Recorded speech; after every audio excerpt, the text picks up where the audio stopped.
তাগুত সঙ্গে রাখবেন, আর এদিকে নারা দেখবে আল্লাহ আকবর দিবেন সকল তৌহিদবাদী মুসলমান।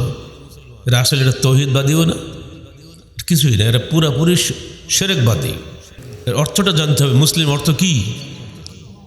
আত্মসমর্পণকারী। কিসের কাছে আত্মসমর্পণ করবেন? আল্লাহর বিধানের কাছে, আল্লাহর হুকুমের কাছে। কিন্তু আপনি আত্মসমর্পণ করছেন কার কাছে?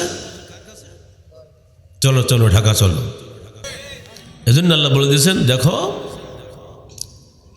আমি পৃথিবীর সকল গোত্রের সম্প্রদায়ের কাছে নবী পাঠিয়েছি, একটাই দাওয়াত দিয়ে, আনে আবুদুল্লাহ, তোমরা আল্লাহর দাসত্ব করো। ওয়াজতানিবুত তাগুত, তাগুত থেকে বিরত হও।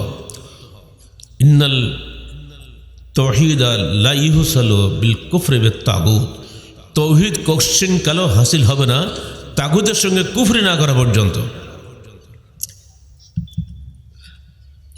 তাগুত সঙ্গে রাখবেন, আর এদিকে নারা দেখবে আল্লাহ আকবর দিবেন সকল তৌহিদবাদী মুসলমান।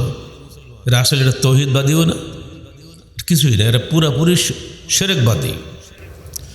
যদি আপনার নিজের হৃদয় জগৎকে আল্লাহর সঙ্গে অন্য কাউকে যোগ বিয়োগ করার এই ঝোঁক প্রবণতা থেকে মুক্ত করতে না পারেন, তাহলে আপনি কোশ্চিনকালে মুসলমান হতে পারবেন না।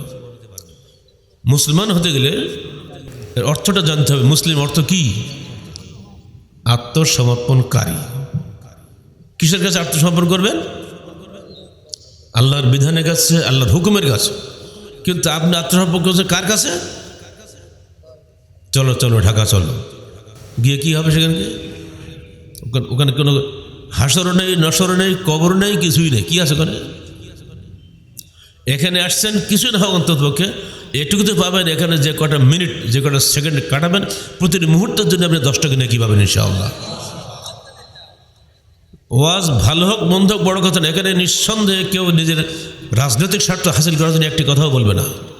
যে যা বলবে পরকালীন মুক্তির স্বার্থেই কথা বলবে, তাই না?